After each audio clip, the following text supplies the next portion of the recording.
அனைவருக்கும் வணக்கம். குமார் டேல்ஸ் வழங்கும் நான் உங்கள் குமார். இன்றைக்கி நம்ம ஃபெட்ரிக் ஃபோஸ்ட் அப்படின்ற ஒரு பிரிட்டிஷ் க்ரைம் ரைட்டர் எழுதின நோ கம் பேக் அப்படின்ற ஒரு சிறுகதையை பார்க்க போகிறோம். ஃபெட்ரிக் ஃபோஸ்ட் டே ஆஃப் த ஜாக்கல்னு ஒரு புகழ்பெற்ற கதையை ஒன்று எழுதி அது படமாக கூட வந்திருக்குது. அது 2-3 நாவல் படமாக்கியிருக்காங்க. ரொம்ப ஃபேமஸான உலக புகழ்பெற்ற க்ரைம் ரைட்டர் அவருடைய இந்த நோ கம்பேக் கதை எப்படின்னா, இந்த கதையினுடைய கதாநாயகன் பேர் மார்க் சாண்டர்சன் அப்படின்னு அவன் பேர். இவன் ஒரு ஃபார்மல் எஜுகேஷன், ஒரு ஷார்ப்பு மைண்டான ஆள். ரியல் எஸ்டேட் பிஸ்னஸில் ஈடுபடுறான். இந்த ரியல் எஸ்டேட்டில் முதல்ல ஆரம்பத்தில் இந்த வீடுங்களெல்லாம் ப்ரோக்கரேஜ் பண்ணுறான்.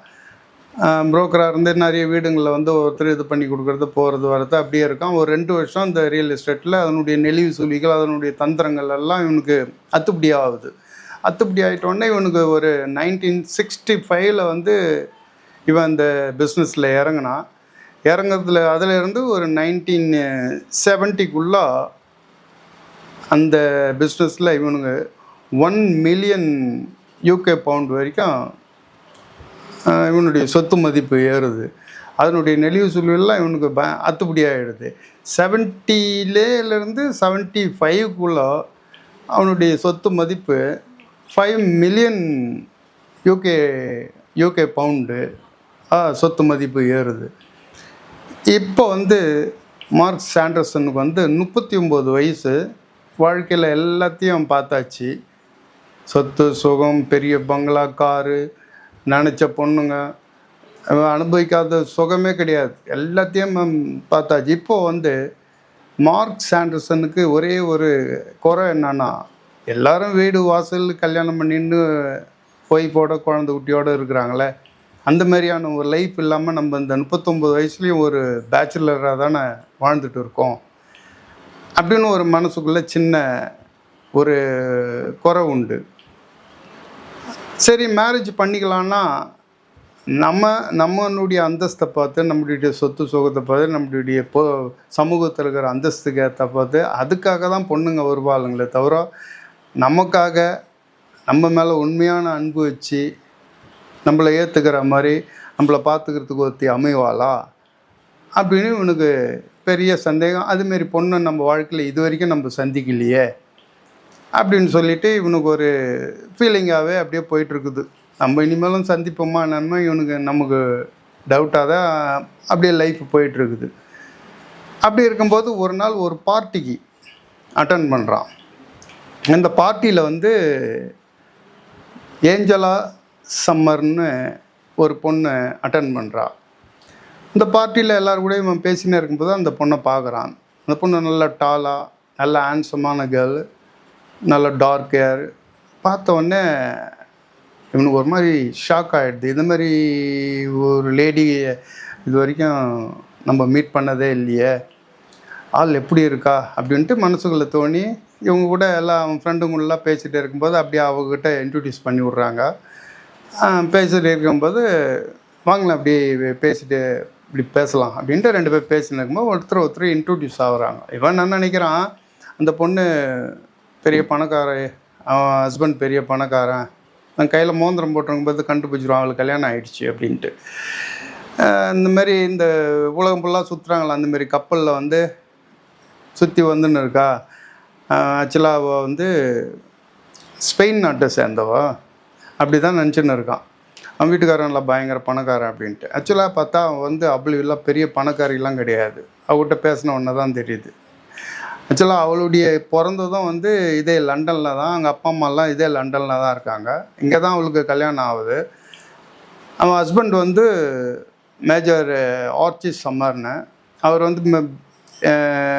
பிரிட்டன் மிலிட்ரியில் இருந்துட்டு அதுக்கப்புறம் ஒரு சில இதுலேருந்து நான் இங்கே வேணாம், நம்ம வீடு தான் அங்கே ஸ்பெயினில் இருக்க அப்படின்னு சொல்லிட்டு இவங்க போய் இப்போ அட் ப்ரெசண்ட் ஸ்பெயினில் தங்கியிருக்காங்க. இப்போ இந்த பொண்ணு அவங்க அப்பா அம்மாவை பார்க்குறதுக்காக இங்கே லண்டன் வந்திருக்கிறதுல அவனுடைய ஃப்ரெண்டு அப்பா அம்மா தானே பார்க்க வந்துக்கிற, பார்த்துட்டு இல்லை ஒரு வாரம் இருந்துட்டு தான் போயேன் ஊரில் அப்படின்னு வற்புறுத்ததுனால ஒரு வாரம் இங்கே இருப்பா. இதுதான் அவகிட்ட இருந்து தெரிஞ்சுக்கிந்து. அப்புறம் பேசிகிட்டே இருக்கும்போது இவன் கேட்குறான், ஈஸ்ட் லண்டனை பற்றி நீங்கள் என்ன நினைக்கிற நீ அப்படின்னு. அதுக்கு அந்த பொண்ணு சொல்கிறேன், ஈஸ்ட் லண்டன் பற்றின்னா இங்கே இருக்கிறவங்க இவங்க இருக்கிற வாழ்கிறவங்கள எல்லாரையும் நீங்கள் தாங்குகிற ஒரு சில பெரிய பணக்காரில் நீங்களும் ஒருத்தர் போல் இருக்குது அப்படின்னு. எப்படி சொல்கிற? எங்கள் ஊருக்கு இந்த டெய்லி எக்ஸ்பிரஸ்லாம் வரும், அதில் உங்களை பற்றிலாம் பேப்பரில் ஒரு சில நியூஸ்லாம் பார்த்துருக்கேன் அப்படின்னு சொல்கிறா. அப்போ மார்க் சாண்டர்சன் சொல்கிறான், ஓ என்னை பற்றிலாம் படிச்சிருக்கியா நீ? ஏன் படிக்கக்கூடாதா? இல்லை பார்த்துட்டு என்ன நினச்சேன்? நான் என்ன நினைக்கிறதுக்கு அதெல்லாம் ஒன்றும் கிடையாது அப்படின்னு. இந்த ஊரை தாங்குகிற பில்லரில் நீங்களும் ஒருத்தர் போல் இருக்குது அப்படின்னு தான் நினச்சேன் அப்படின்னு. அப்போனா என்னை பற்றி நீங்கள் என்னை பற்றி எதுவும் ஆனால் நினைக்கிறதுக்கு உன்னை பற்றிலாம் நினைக்கிறதுக்கு ஒன்றும் இல்லை. ஆனால் இப்போ நீங்கள் உங்கள்கிட்ட பேசினுக்கிறத பார்க்கும்போது கொஞ்சம் நல்ல மனுஷன் மாதிரி தெரியுது உங்களை அப்படின்னு. ஓ தேங்க்யூ அப்படின்னு சொல்லிவிட்டு இப்போ பேசிகிட்டே இருக்கும்போது அவங்க ஃப்ரெண்டுங்களாம் வந்துடுறாங்க. வந்துட்டு சரி நம்ம கிளம்பலாம் அப்படின்னு சரின்னு கிளம்பி போகிறா. இவன் இது வரைக்கும் எந்த பொண்ணுக்கிட்டேயும் அந்த மாதிரி அவன் இது வரைக்கும் கேட்டதில்லை. அவங்க அப்படியே போயிட்டு இருக்கும்போது இவன் அந்த ஏஞ்சலா கிட்ட போயிட்டு, ஏஞ்சலா உங்களுக்கு டைம் இருந்ததுன்னா நாளைக்கு நைட்டு எங்கள் கூட டின்னர் சாப்பிட வாங்கலை அப்படின்னு சொல்லிட்டு கேட்குறான். அவளும் பார்த்துட்டு சரி ஓகே அதுக்கு நான் சாப்பிட்டா போகுது அப்படின்னு சொல்கிறான். அது அவள் கிளம்பி போயிடுறான் அவங்க வீட்டுக்கு. இவன் நேராக இவனுடைய வீட்டுக்கு வந்துடுறான். வந்துட்டு அன்றைக்கி நைட்டெல்லாம் இவனுக்கு தூக்கமே இல்லை. மறுநாள் அவ கூட போகிற டின்னரை பற்றியே அவகிட்ட பேச போகிறது, என்ன பேச போகிறோம், என்ன சாப்பிட போகிறோம், என்ன எப்படி இருக்க போகிறோம் அப்படியே நினச்சி மறுநாள் பொழுது விடிஞ்சு ஆஃபீஸுக்கு போயிட்டு அன்றைக்கி ஈவினிங் அவளை கூப்பிட்டுட்டு டின்னருக்கு போகிறான். ஸோ டின்னருக்கு போயிட்டு இவங்க சாப்பிட்றாங்க. சாப்பிட்டு அதுக்கப்புறம் இந்த ஒரு வாரமும் அந்த பொண்ணு இவங்க கூட தான் இருக்கா. அந்த ஒரு வாரம் முடிஞ்சு அந்த கடைசி ஈவினிங் முடிஞ்ச உடனே அன்றைக்கி மறுநாள் அவள் ஊருக்கு போக போகிறா, ஸ்பெயினுக்கு திரும்பி போக போகிறா. அன்றைக்கி ஈவினிங் இவன் தான் அவளை காரில் எடுத்தாந்து அவங்க வீட்டில் எடுத்தாந்து விடுறான். விட்டுட்டு அவள் காரை விட்டு இறங்குறா. இறங்கும்போது இவன் அவகிட்ட ப்ரொபோஸ் பண்ணுறான், Angela I love you Angela அப்படின்னு. நான் உன்னை கல்யாணம் பண்ணிக்கிறேன், நான் என்ன சொல்கிற அப்படின்னு ப்ரொபோஸ் பண்ணுறான். இப்போ அதை கேட்ட உடனே ஒரு கொஞ்ச நேரம் அப்படியே ஷாக் ஆகுது. அப்புறம் இல்லை மார்க், என்னாலெல்லாம் உன்னை கல்யாணம் பண்ணிக்க முடியாது, நான் ஏற்கனவே கல்யாணம் ஆனவா தெரியும்ல உனக்கு அப்படின்றான். என்ன ஏஞ்சலா அப்படி பேசுகிற? ஏற்கனவே கல்யாணம் ஆனான்னா நான் உன்னை உயிருக்கு உயிராக காதலிக்கிறேன், நான் சும்மா டைம் பாஸ்க்காக இந்த ஒரு வாரம் உங்கள்கிட்ட பழகணும்னு நினைக்காத, நான் உன்னை மனப்பூர்வமாக விரும்புகிறேன், நம்ம கல்யாணம் பண்ணிக்கலாம், அதுக்காக தான் உங்கள்கிட்ட நான் இப்போ ப்ரொபோஸ் பண்ணுறேன், என்ன இப்படி பேசுகிற அப்படின்னு. இல்லை மார்க், நீங்கள் உண்மையிலேயே இந்த மாதிரி எண்ணத்தை நீங்கள் சொல்லியிருப்பீங்க அப்படின்னா இந்த ஒரு வாரத்துக்கு முன்னையே இந்த ஃப்ரெண்ட்ஷிப்பை நான் கட் பண்ணிகிட்டு இருப்பேன், இதை ஆரம்பத்துலேயே நான் இதை நிறுத்திட்டு இருப்பேன். சரி எனிவே என்னால் மேரேஜ்ன்றதெல்லாம் என்னாலெல்லாம் நினச்சி பார்க்க முடியாது. ஏன் அப்படி சொல்கிற? உன் மேலே எனக்கு கொஞ்சம் கூட ஆசை கிடையாதா? உனக்கு என் மேலே கொஞ்சம் கூட விருப்பம் இல்லையா அப்படின்னு. இந்த ஆசை இருக்கிறது விருப்பம் இருக்கிறத பற்றின பேச்சே இங்கே கிடையாது. எனக்கு மேரேஜ் ஆகிடுச்சு, என் ஹஸ்பண்ட் இருக்கான், என் ஹஸ்பண்ட் ஸ்பெயினில் வெயிட் பண்ணிகிட்ருக்கான், அவனுக்கு நான் வேணும், அவனுக்கு நான் வேணும், நான் எனக்கு அவன் வேணும், இப்படி 2 பேர் வாழ்ந்துட்டு இருக்கோம். இது நடுவில் உங்களை நான் கல்யாணம் பண்ணிக்கின்னு உங்கள் கூட செட்டில் ஆகிறதுக்கு எனக்கு வாய்ப்பே கிடையாது அப்படின்னு. என்ன எப்படி பேசுகிற? நான் இவ்வளோ தூரம் சொல்கிறேன், எனக்கு என்ன குறை இருக்குது அப்படின்னா நான் உனக்கு ஆஃபர் பண்ணாத உன் புருஷங்கிட்ட நீ ஆஃபர் பண்ணுறாரு உனக்கு அப்படின்னு, அப்படின்னா நீ அவர்கிட்ட பார்த்துட்ட அப்படின்னு. சே அப்படிலாம் கிடையாது, அவரு ஒரு சாதாரண ஆள் தான், உங்களுக்கு ஈக்குவலாக எங்கள் வீட்டுக்காரனை கம்பேர் பண்ணும்போது ஒரு சாதாரண ஒரு வீக்கான ஆள் தான் அவர், உங்களுக்கு தகுந்த மாதிரி அவர் ஈக்குவலான ஆள் கிடையாது. சரி, அப்படி வைக்கும்போது என்ன, அவரை டிவோர்ஸ் பண்ணிட்டு என் கூட வா, நம்ம சட்டப்பூர்வமாக நம்ம கல்யாணம் பண்ணிக்கலாம். முடியவே முடியாது அப்படின்னுறாவோ. இப்போ எவ்வளோ கெஞ்சி பார்க்குறான், கடைசி வரைக்கும் நான் என் வீட்டுக்காரர் கூட தான் இருப்பேன். எங்கள் 2 பேரும் வந்து பிரிக்கணும்னா எங்களை வந்து சாவு தான் பிரிக்கணும். மற்றபடி நீ இப்போ என்கிட்ட வந்து ப்ரொப்போஸ் பண்ணது வேஸ்ட்டு. ஆனால் ஒன்று மட்டும் சொல்கிறேன், நான் என் ஹஸ்பண்டை நான் கல்யாணம் பண்ணாது இருந்தால் இந்தமாரி ப்ரொப்போஸை நீ என்கிட்ட வேறு ஒரு சூழ்நிலையில் என்கிட்ட சொல்லியிருந்து எனக்கு கல்யாணம் ஆகாது இருந்தால் ஒருவேளை உனக்கு நான் எஸ் சொல்லினாலும் சொல்லியிருந்திருப்பேன். பட் இப்போ என்னால் முடியாது அப்படின்னு சொல்லிட்டு இப்போ ஊருக்கு ஸ்பெயினுக்கு கிளம்பி போயிடுறான். இவனுக்கு பயங்கர ஷாக்கிங்காக இருக்குது. அவ்வளோ பெரிய பணக்காரன், இவ்வளோ பெரிய சொத்து இருக்குது, என்கிட்ட என்ன குறை இருக்குது, எவ்வளோ பெரிய ஆள் சமூகத்தில், எவ்வளோ பெரிய ஒன்றுமே இல்லை அப்படின்னு சொல்லிட்டு என்னை தூக்கி எறிஞ்சிட்டு போயிட்டால. இப்போ எனக்கு என் புருஷன்தான் முக்கியம், அவங்க கூட தான் கடைசி வரைக்கும் இருப்பேன் அப்படின்னு சொல்லிட்டு என்னை உதறி தள்ளிட்டு போயிட்டால அப்படின்ட்டு அவன் மேலே நினைக்க அவன் மேலே இன்னும் க்ரிப் ஆகிக்கிட்டே போகுது இவனுக்கு. எனக்கு வந்து என்னுடைய பிஸ்னஸில் என்னுடைய ஃப்ரெண்டுங்கெல்லாம் மார்க் வந்து ஒன்று நினச்சானா அதை அடையாமல் விடவே மாட்டான் அப்படின்ட்டுலாம் சொல்லுவாங்க.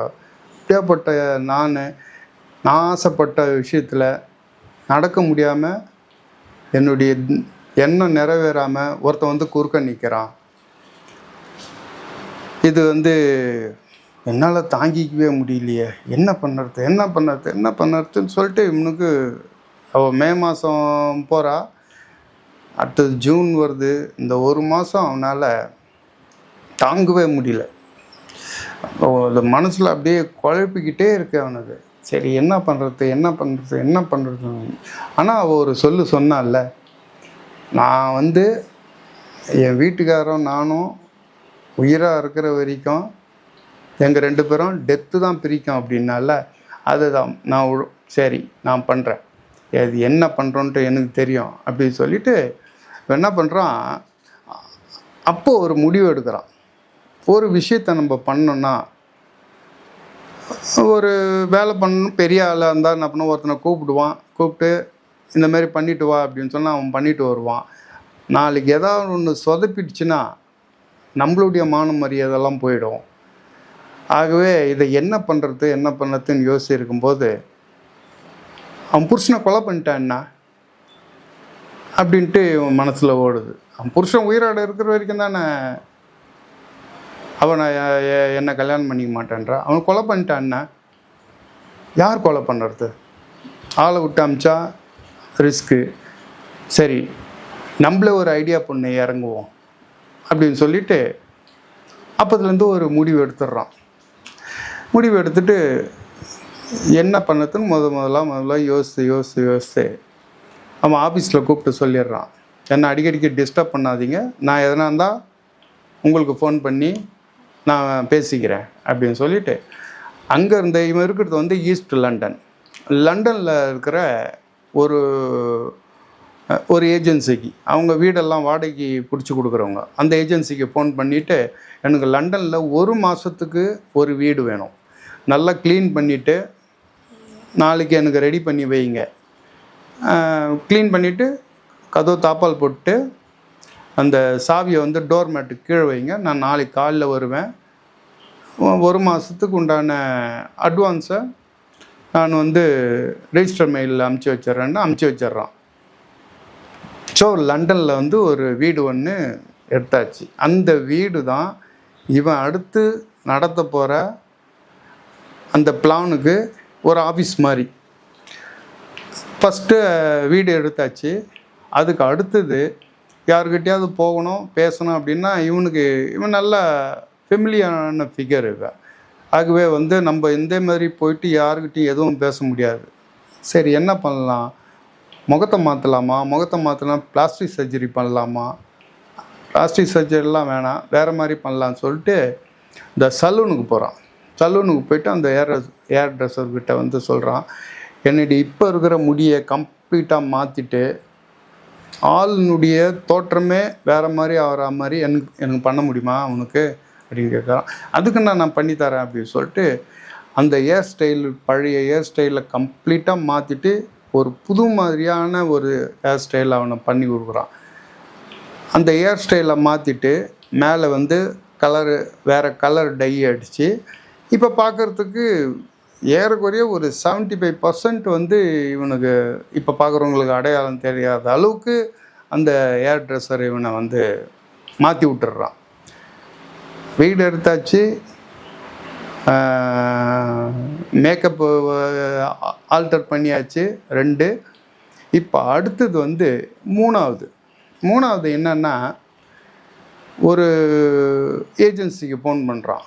ஒரு ஏஜென்சி ஃபோன் பண்ணோன்னே எல்லாம் யார் சார் அப்படின்னா, எனக்கு ஒரு டீட்டெயிலெலாம் வேணும், கொடுக்க முடியுமா அப்படின்னு. சொல்லுங்கள் சார், என்ன டீட்டெயில் வேணும்னு.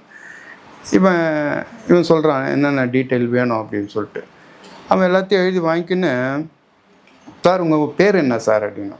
பேர்லாம் வேண்டாம், எனக்கு அந்த டீட்டெயில் மட்டும் எனக்கு கொடுங்கன்னு. அந்த மாதிரி ஏஜென்சி ஒன்று இருக்கான். அதாவது லீகலாக நீங்கள் கேட்குற இன்ஃபர்மேஷனை லீகலாக அவங்க பார்த்து கொடுப்பாங்க. ரொம்ப இல்லீகல் ஒரு இதில் போக, அதே நேரத்தில் கேட்குறவங்க பேரையும் சொல்ல மாட்டாங்க. அந்த ஏஜென்சி அது மாதிரி. அவன் வந்து அட்வான்ஸாக எனக்கு 250 UK பவுண்டு கொடுக்கணும் சார், மீதி வந்து உங்களுக்கு வந்து 3 நாள் கழிச்சு எல்லாத்தையும் இது பண்ணதுக்கப்புறம் உங்களுக்கு வந்து நாங்கள் ஃபோன் பண்ணுறோம் அப்படின்னு. சரி, பணத்தை அமுச்சு முடிச்சிட்டோன்னா 3 நாள் கழிச்சு ஃபோன் பண்ணுறோம். சார் உங்கள் டீட்டெயிலெலாம் வந்து எடுத்தாச்சு, உங்களுக்கு இன்னும் ஒரு 2-3 நாளில் உங்களுக்கு வந்து ரிசல்ட் வந்துடும், மீதி பேலன்ஸை கட்டுங்கன்னு. மீதி பேலன்ஸை கட்டிடுறான். கட்டி முடிச்சிட்டோன்னா ஒரு வாரத்தில் வந்து இவன் கேட்ட டீட்டெயில் வந்து ஒரு கவரில் அனுப்புகிறாங்க அந்த ஏஜென்சிலேருந்து. இவன் அந்த கவரை வாங்கி பிரித்து பார்க்குறான். பிரித்து பார்த்தா அதில் ஒரு 2 ஃபோட்டோ, எல்லாம் இவன் கேட்ட டீட்டெயில் தான். ஒரு ஃபோட்டோவில் வந்து அந்த மேஜர் ஆர்ச் சம்மர், அந்த ஏஞ்சலா சம்மரோட ஹஸ்பண்டு, அவன் வந்து இந்த பறவைகளை பற்றி கட்டுரை எழுதி இந்த பத்திரிகைகள்லாம் இருப்பான், பறவை ஆராய்ச்சியாளர். அவன் ஒரு புக்கு போட்டிருக்கான். அந்த புக்கில் அவனுடைய ஃபோட்டோ இருக்குது. அந்த புக்கு அவனுடைய ஃபோட்டோவை அப்படியே ஃபோட்டோ எடுத்து அனுப்பிச்சிருக்காங்க. ஒன்று, அந்த ஃபோட்டோவுக்கு பின்னாடி அவன் இப்போ ஸ்பெயினில் தங்கியிருக்கிற வீட்டோட அட்ரஸ்ஸு அது பின்னாடி இருக்குது. ஒன்று. 2வதுல வந்து இவங்க இப்போ இருக்கிற வீட்டோட ஃபோட்டோ, ஃபுல் டீட்டெயிலான அந்த ஃபோட்டோ.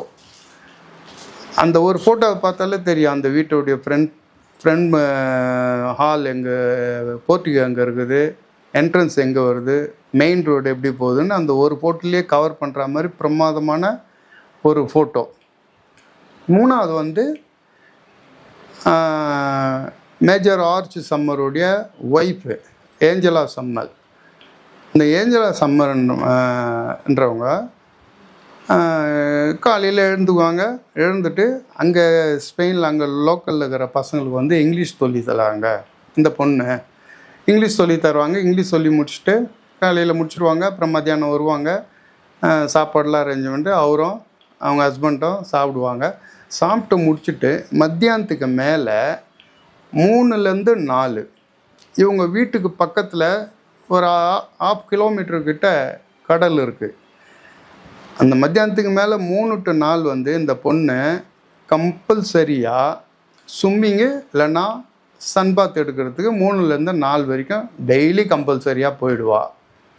எது அப்படின்னு சொல்லிட்டு இந்த டீட்டெயில்ஸ் மட்டும் அந்த கவரில் இருக்குது. ஸோ அந்த டீட்டெயில்ஸ் வாங்கிட்டு அடுத்தது இந்த வேலையை செய்யறதுக்கு ஒரு நம்பிக்கையான ஆள் வேணும். அவனை எங்கேருந்து கண்டுபிடிக்கிறது அப்படின்னு சொல்லிட்டு அடுத்த இது பார்க்குறான். என்ன பார்க்குறான் அப்படின்னு சொல்லிட்டு போகும்போது இந்த மெஸ்னரிஸ்ன்னு சொல்லுவான். மெஸ்னரிஸ்னால் இப்போ வந்து இப்போ இங்கேருந்து பக்கத்து நாட்டுக்கு போயிட்டு கூலிக்கு கொலை செய்கிறவனுங்க, கூலிக்கு கொலை செய்வானுங்க. அந்த நாட்டில் போயிட்டு அங்கே இருக்கிற ஆப்போசிட்டு இராணுவத்து கூட சேர்ந்துன்னு கவர்மெண்ட் இராணுவத்துக்கிட்ட சண்டை போடுவானுங்க. அதுக்குன்னு காசு வாங்கிக்குவாங்க. நல்ல எக்ஸ்பீரியன்ஸான மிலிட்ரி மேன் மாதிரிலாம் இருப்பானுங்க. லோக்கல் ஆளாக இருக்கும். அதே நேரத்தில் இந்த பெரிய பெரிய பணக்காரனுங்க சொல்கிற வேலையும் செஞ்சுட்டு வருவானுங்க. இதில் வந்து டாப் கிளாஸு ப்ரொஃபஷ்னலான கில்லர்லாம் இருக்கான். அந்த மாதிரியான ப்ரொஃபஷ்னலான கில்லரை பற்றின டாக்குமெண்ட்ரி புக்கு இதெல்லாம் இந்த ஒரு லைப்ரரியில் இருக்கும்.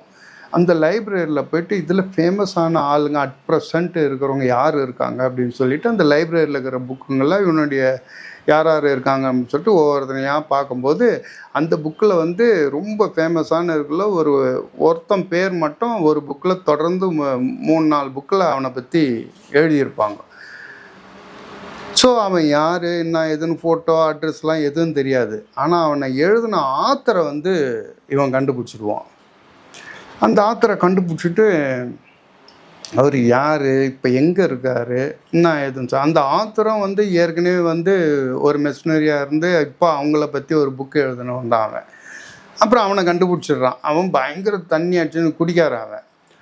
அவன் வீட்டை தேடி எப்படியோ கண்டுபிடிச்சான். அவன் என்ன நினச்சிக்குவான், ஏதோ புக்கு தான் பப்ளிஷ் பண்ணுறதுக்கோ இல்லை ரீப்ரிண்ட் போடுறதுக்கோ ஏதோ ராயல்ட்டி கொடுக்கறதுக்கோ ஏதோ நம்மளை தேடின்னு வந்திருக்கிறான் பொழுதுன்னு நினச்சிட்டு வாங்க வாங்க அப்படி இப்படின்னு சொல்லுவான். கடைசியில் இவன் பார்த்தா, நீ ஒரு புக்கு எழுதுனியே, அதில் குறிப்பிட்டத்தக்க இவனுடைய பேர் என்ன, அவன் எங்கே இருக்கிறான் அப்படின்னு கேட்டோன்னே, அதெல்லாம் நான்லாம் சொல்ல மாட்டேன், நீ அதுக்கு தான் வந்தியா, போப்போ வெளியே போன்டுவான். அதெல்லாம் வேணாம், நீ சும்மா எனக்கு சொல்ல வேணாம், நீ எவ்வளோ பணம் கேட்குறியோ நான் கொடுக்குறேன். அவன் அப்பவும் தண்ணி பாட்டிலில் ஊற்றி அடிச்சுக்கிட்டே இருப்பான்.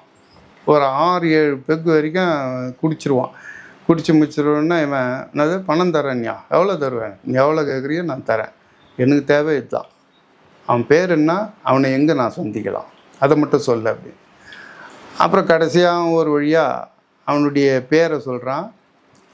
மற்றபடி அவன் ஃபோட்டோலாம் இல்லை. அவனுக்கு இங்கே ஒரு சின்ன ஒரு வெட்டுக்காயம் இருக்கும். அவன் இங்கே தான் அந்த ஊரில் தான் இருக்கான். எப்பாவது ஒரு டைம் இந்த பாருக்கு வருவான்னு அந்த பாரு பேரை சொல்கிறான். நீ அங்கே போய் பாரு, ஆனால் உன் அதிர்ஷ்டம் வந்தால் உண்டு, இல்லைன்னா இல்லை அப்படின்னு சொல்லி அனுப்புவான். இப்போ நம்ம மார்க்கு போயிட்டு என்ன பண்ணுறான், அவங்ககிட்ட போயிட்டு அந்த பாரில் உட்காந்து டெய்லி அவன் வரானா என்னான்ட்டு பார்ப்பான். முதல் நாள் பார்க்குறான் வரல, 2வது நாள் பார்க்குறான் வரல, 3வது நாள் உட்காந்துன்னு வாட்ச் பண்ணிக்கின்னே இருக்கும்போது அந்த பாரில் வந்து சரக்கெல்லாம் ஊற்றி கொடுப்பான் பாருங்க. அவன் ஒருத்தன் வருவான், வந்தவனே யூஜ் அப்படின்வான். அந்த ரைட்டர் சொன்ன பேர் தான் இது. இவன் என்ன பண்ணான், அவனை வாட்ச் பண்ணான், பார்த்தா அந்த இடத்துல ஒரு வெட்டுக்காயம் இருக்கும். ஸோ அந்த ரைட்டர் சொன்னதெல்லாம் இவனுக்கு ஃபிட் ஆகுது. இப்போ அவனை வாட்ச் பண்ணுவான். அவன் வருவான், கொஞ்ச நேரம் குடிப்பான், அங்கே வீட்டுலாம் பேசுவான், கொஞ்ச நேரம் பொறுத்து இறங்கி போயிடுவான். அவன் போகும்போது இவனை ஃபாலோ பண்ணிவிட்டு அவன் நேராக போவான். அவன் வீடு அங்கேருந்து அந்த பார்லேருந்து ஒரு 400 மீட்டரில் தான் அவன் வீடு இருக்கும். அவன் மேலே ஏறி போயிடுவான் அவன் வீட்டுக்கு போனவுடனே இவன் என்ன பண்ணுவான், மொல்லமாக போய் கதவு தட்டுவான். கதவு தட்டினவுடனே அவன் உள்ளேருந்து வருவான். வரும்போதே அவன் என்ன பண்ணுவான், உள்ளே இருக்கிற லைட்டை ஆஃப் பண்ணிவிடுவான்.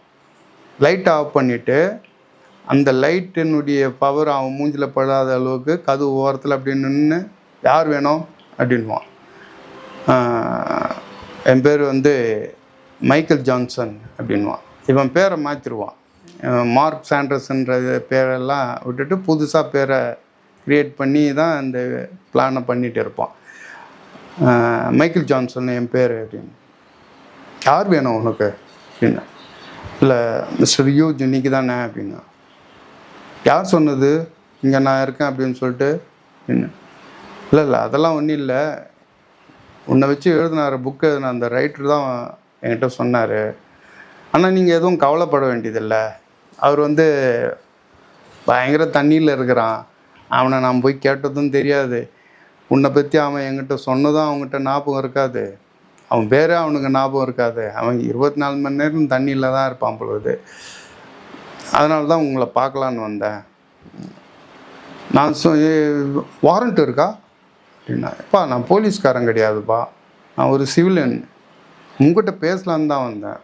அப்படியா அப்படின்னு சொல்லிட்டு மறுபடியும் அந்த இருட்டிலே தான் நின்றுன்னு இருக்கான். இவன் மார்க்குன்னு டக்குன்னு உள்ளே போயிடுறான். உள்ளே போனோன்னு கதவு சாத்துறான். உட்காருங்க அப்படின்னா. சரி உட்காந்தோன்னா அவன் எதிர்க்க சேர் போட்டு உட்காடுறான். உட்காந்துட்டு என்ன என்ன விஷயம் அப்படின்னா, இல்லை எனக்கு ஒரு முக்கியமான ஒரு வேலை ஒன்று செய்யணும், ஒரு டார்கெட்டு நான் அச்சீவ் பண்ணியிருக்கேன், அந்த டார்கெட்டை ஒரு வேலை, அந்த வேலையை நீ முடிச்சு கொடுக்கணும், அதுக்காக தான் நான் வந்திருக்கிறேன். மியூசிக் கேட்குறீங்களா அப்படின்வான் அவன். மியூசிக்கா? போடுங்க அப்படின்னு. அவன் போயிட்டு பக்கத்தில் போயிட்டு ஒரு இது மியூசிக்கை போட்டு விட்டு டக்குன்னு அப்படின்னா பக்கத்தில் ஒரு பெட்டு இருக்கும், அந்த பெட்டு இல்லை ஒரு தலைக்காணி கீழே ஒரு துப்பாக்கி எடுத்துகிட்டு டக்குன்னு இவன் மார்க்கை பார்த்து எழுந்துடுறா அப்படின்வான். இவனுக்கு இதுவாக இருக்கும், என்னடா அது திடீர்னு இவன் துப்பாக்கி கட்டி எழுந்துடுறா அப்படின்னு சொல்கிறான்னு சொல்லிட்டு டக்குன்னு இவனை எழுந்துக்குவான். என்ன விஷயம் சொல்லுங்கள் அப்படின்னா, உன் ட்ரெஸ்ஸை கழட்ட அப்படின்வான். ட்ரெஸ்ஸை கழட்டுவா? ஏன்னு கழட்டுறோம் அப்படின்வான். சரின்னு சொல்லிட்டு இவன் சட்டையெல்லாம் கழட்டிடுவான். கழட்டு பேண்ட்டையும் கழட்ட அப்படின்னு. சரின்னு பேண்ட்டையும் கழட்டிடுவான். கழட்டிட்டு அப்படியே நின்று இருப்பான். அப்புறம் பார்ப்பான். அவன் பார்த்துட்டு சரி இப்போ உன் ட்ரெஸ்ஸை போடு அப்படின்னா போட்டுக்குவான். போட்டு உட்காரு. ஏன் இப்படிலாம் பண்ணுற அப்படின்னு. இங்கே பார், என்னை போலீஸ் தேடினுக்குது, எனக்கு நிறைய எதிரிங்க இருக்காங்க, அவனுங்களும் தேடிட்டு இருக்காங்க. அதில் யாராவது ஒருத்தன் உன்னை என்கிட்ட அமுச்சிருக்கலாம். அதெல்லாம் துப்பாக்கிலாம் இல்லைப்பா, என்கிட்ட எந்த ஆயுதமும் கிடையாது. அதெல்லாம் தெரியும், உங்கள்கிட்ட துப்பாக்கி இல்லைன்ட்டுலாம் எனக்கு தெரியும். ஆனால் நீ ஏதாவது ரெக்கார்ட் பண்ணுற மாதிரி உள்ள ஒயர்கள்லாம் வச்சுட்டு நான் பேசுனதெல்லாம் நீ ரெக்கார்ட் பண்ணிவிட்டு உன்னுடைய எம்ப்ளாயருக்கு அமுச்சு விட்டேன்னு வச்சுக்கோ, நாளைக்கு ஏன் கதை முடிஞ்சு போயிடும். போலீஸ் எல்லாம் என்னை விட்னஸ் இல்லாததான் என்னை விட்டு வச்சுருக்காங்க. ஏதாவது ஒரு எவிடன்ஸ் கிடச்சிதுன்னா என்னை தூக்கி உள்ளே போட்டுருவாங்க. அதுக்காக தான் நான் கொஞ்சம் ஜாக்கிரதையாக இருக்க வேண்டியது இருக்குது. அதுக்காக தான் உங்கள்கிட்ட பேசுகிறேங்க. ஐயோ, எனக்கெல்லாம் எம்ப்ளாயர் ஆகுறேன் முதலாளிலாம் யாரும் கிடையாது, எனக்கு நான் தான் முதலாளி. எனக்கு ஒரு முக்கியமான வேலை முடியணும், அதுக்காக தான் உங்கள்கிட்ட வந்தேன். எனக்கு ஒரு ஆளை டார்கெட் பண்ணணும், நீ எவ்வளோ பணம் கேட்டாலும் நான் கொடுக்குறதுக்கு ரெடியாக இருக்கிறேன் அப்படின்னு சொல்லிட்டு இவன் பாக்கெட்லேருந்து ஒரு 500 ரூபா கட்டு எடுத்து அந்த 500 UK பவுண்டு அதை எடுத்து டேபிள் மேலே வைக்கிறான். இவன் உட்காந்துக்கிறான், அந்த பணத்தையே பார்க்குறான். டக்குன்னு என்ன சொல்கிறான், நான்லாம் இந்தமாரி வேலைலாம் செய்கிறது கிடையாது, அது செய்கிறதுக்கெல்லாம் வேறு எவனா இருப்பான், நீ அவனை போய் பாரு, இந்த வேலைலாம் நான் செய்ய மாட்டேன் அப்படின்னா. அப்போ மார்க் சொல்கிறான், நான் உன்னை இந்த வேலை செய்கிறதுக்காக உன்னை கேட்கலப்பா, நீ செய்ய வேணாம், என்ன சொல்கிற நீ? உனக்கு தெரிஞ்ச ஒரு ப்ரொஃபஷ்னலான ஆள், அவனுடைய பேர் மட்டும் எனக்கு வேணும், அந்த பேருக்கு தான் நீ எவ்வளோ காசு வேணாலும் நான் கொடுக்க ரெடியாக இருக்கிறேன். காரணம், நான் பிரிட்டிஷ்காரன், நீயும் பிரிட்டிஷ்காரன். நான் கேட்குற வேலை இது ஃபாரின் ஜாப்பு. இந்த வேலையை செய்கிறதுக்கு எனக்கு ஃபாரினர் தான் தேவை. ஆகவே உன்னுடைய லிங்கோ என்னுடைய லிங்கோ இந்த வேலையில் சுத்தமாக இருக்கக்கூடாது. பிரிட்டனுடைய தலையிட பிரிட்டனுடைய பேரோ எதுவுமே இருக்கக்கூடாது. நீ வெளிநாட்டிலேருந்து இதை பற்றி செய்யக்கூடிய ஒரு ப்ரொஃபஷ்னலான ஆள் உனக்கு யாராவது தெரிஞ்சால் அவன் பேரை மட்டும் கொடு, நான் பார்த்துக்கிறேன். அதுக்கு நீ எவ்வளோ கேட்குறியோ கொடுக்குறேன். நான் இன்னும் இந்த மாதிரி கேட்குறானே அப்படின்னு சொல்லிவிட்டு என் கூட தெரிஞ்சவன் ஒருத்தன் இருக்கான். என் கூட 2-3 வருஷத்துக்கு முன்னே வேலை செஞ்சுருக்கான். ஆனால் இப்போ அவன் இந்தமாரி வேலையெல்லாம் செய்கிறானா என்னான்னு தெரியல. அவனை கேட்டு பார்க்குறேன், ஒத்துக்கிறானான்னு கேட்டு பார்க்குறாங்க. அப்படியா, ஏன் அந்த ஃபோனில் ஃபோன் பண்ணி கேட்டு சொல்லு அப்படின்னு. இல்லை இன்டர்நேஷ்னல் கால்லாம் யூரோப்பில் ரொம்ப டேஞ்சரஸ்ஸு, போலீஸ் நம்மளை வாட்ச் பண்ணினே இருப்போம், டேப் பண்ணுவாங்க, யார் என்னென்ன பேசுகிறாங்கன்னு. யூரோப்பில் ரொம்ப டேஞ்சர் அது, அதனால் இன்டர்நேஷ்னல் கால்லாம் வேணாம். நான் ஒன்றா உனக்கு அப்படி முக்கியமாக வேணும்னா நானே நேரடியாக போய் அவன்கிட்ட பேசிவிட்டு அவன் என்ன சொல்கிறான்னு சொல்லிட்டு உனக்கு நான் சொல்கிறேன் அப்படின்னு. சரி எப்போ சொல்கிற நீ எனக்கு கேட்டு எப்போ சொல்கிற? ஒரு வாரம் டைம் கொடு, நான் கேட்டு உனக்கு சொல்கிறேன் அப்படின்னா. இவனுக்கு எவ்வளோ பணம் கேட்குறான்னா இந்த பணத்தில் பாதி பணத்தை கொடுக்குறான்.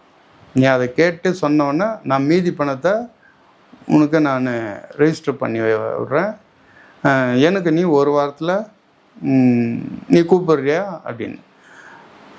நான் கூப்பிட்றேன், உன் நம்பர் கொடுத்துறேன். இல்லை நீலாம் கூப்பிட வேணாம், மார்க் சொல்கிறான், நானே உன்னை கூப்பிட்றேன், உன்னை எங்கே காண்டாக்ட் பண்ணலான்னு. இன்றைக்கி நீ என்னை பாரில் வந்து பார்த்தல்ல, அதே பார் நம்பரில் கூப்பிடு, என்ன நான் பேசுவேன், கரெக்டாக இந்த டயத்தில் பேச அப்படின்னு சொல்லிவிட்டு ஒரு வாரம் கழிச்சு நான் அவனை பேச அப்படின்ட்டு அவன் போயிடுறான். இவனுக்கு இந்த பேர் சொன்னதுக்காக பாதி அமௌண்ட்டு கொடுத்துட்டு இவனை வந்துடுறான்.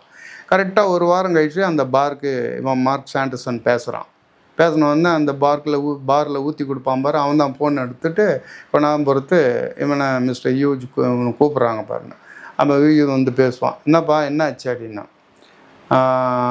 நான் அவங்ககிட்ட பேசிட்டேன், நீ என்ன பண்ணுற, அடுத்த வாரம் திங்கக்கிழமை மத்தியானம் ஒரு 12 மணிக்கு பாரிஸில் ரூ மில்லியோன் அப்படின்னு சொல்லி ஒரு பார் ஒன்று இருக்குது. அந்த பாரில் தான் நீ கேட்குற இந்தமாரி ஆளுங்கள்லாம் ஒன்றா கூடுவானுங்க. நீ கரெக்டாக திங்கக்கிழமை 12 மணிக்கு மேலே போயிட்டு அங்கே இருக்கிற பாரில் உட்காரு. அதுக்கு போகிறதுக்கு முன்னாடி பாரிஸில் இருக்கிற ஒரு நியூஸ் பேப்பர் ஒன்று, ஃபிகாரோன்னு ஒரு நியூஸ் பேப்பர், அந்த நியூஸ் பேப்பரை வாங்கிக்கின்னு நீ அங்கே இந்த பாரில் போய் உக்காந்துக்கிட்டு அந்த நியூஸ் பேப்பரை பிரித்து படிக்கிற மாதிரி இருக்கணும். படிக்கும்போது அந்த நியூஸ் பேப்பருடைய ஹெட்டிங் வந்து அந்த பாருடைய வாசல் பக்கத்தை பார்த்தா மாதிரி நீ படிச்சுக்கிட்டு அப்படியே சும்மா உக்காந்து இருக்கணும். உக்காந்து இருக்கும்போது அப்படி நீ உக்காந்துருந்தா நீ தான் மைக்கேல் ஜான்சன் அப்படின்னு நினச்சின்னு கரெக்டாக உன்னை வந்து அவன் வந்து பார்ப்பான். போகும்போது நீ கையில் காசு எடுத்துன்னு போ அப்படின்றான். என்ன இப்படி பேசுகிறேன், நான் போய் அங்கே உட்காந்துனுக்கிறேன், அவன் எப்போ வரது, ஏன் இந்தமாரி நம்பான்னு போகிறேன், அவனை வெயிட் பண்ண சொல்லி பார்த்து பேசிட்டு வரேன். அதெல்லாம் இல்லை, நீ யாருன்னு அவனுக்கு தெரியாது, அவன் யாருன்னு உனக்கு தெரியாது.